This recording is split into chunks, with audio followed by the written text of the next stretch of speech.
పండుగల సీజన్ దగ్గర పడుతోంది. దీంతో కార్ల కంపెనీలో ముఖ్యంగా మెర్సిడెస్ బెంజ్, BMW, ఆడి వంటి లగ్జరీ కార్ల తయారీ కంపెనీలు అమ్మకాలపై భారీగా ఆశలు పెట్టుకున్నాయి. ఇందుకోసం ఇప్పటికే మార్కెట్లో ఉన్న పాపులర్ మోడల్స్తో పాటు మరిన్ని కొత్త మోడల్స్ మార్కెట్లోకి విడుదల చేస్తున్నాయి. కొన్ని కంపెనీలు ఇప్పటికే కొన్ని లగ్జరీ మోడల్స్ను మార్కెట్లోకి విడుదల చేశాయి. మరికొన్ని కంపెనీలు వచ్చే వారం 10 రోజుల్లో మార్కెట్లోకి విడుదల చేసేందుకు సిద్ధమవుతున్నాయి. ఇవన్నీ ఒక ఎత్తైతే పండుగల సీజన్ ప్రత్యేక ఆఫర్లు మరో ఎత్తు. లగ్జరీ కార్ల కంపెనీలతో పాటు డీలర్లు కూడా తమవైన మరిన్ని ఆఫర్లు జోడిస్తున్నారు. దీంతో ఈ ఫెస్టివల్ సీజన్లో దేశంలో లగ్జరీ కార్ల అమ్మకాల వృద్ధి రేటు 2 అంకెల్లో ఉంటుందని ఆశిస్తున్నట్టు Mercedes Benz India MD, CEO Santosh Iyer చెప్పారు. వ్యాపారంలో trend is my best friend అంటారు.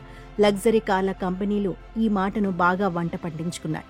ఇందులో భాగంగా 2 ప్రధాన నగరాల మధ్య ప్రయాణించేందుకు వీలుగా హై ఎండ్ లగ్జరీ ఈవీలను మార్కెట్లోకి విడుదల చేస్తున్నాయి. మెర్సిడెస్ బెంజ్ ఇప్పటికే తన మేబాక్ సిరీస్లో 2 హై ఎండ్ ఈవీలను విడుదల చేసింది. ఒకసారి ఛార్జింగ్ చేస్తే తమ ఈవీలో 600 నుంచి 800 కిలోమీటర్ల వరకు రీఛార్జ్ అవసరం లేకుండా ప్రయాణించవచ్చని company India MD Santosh Iyer చెప్పారు.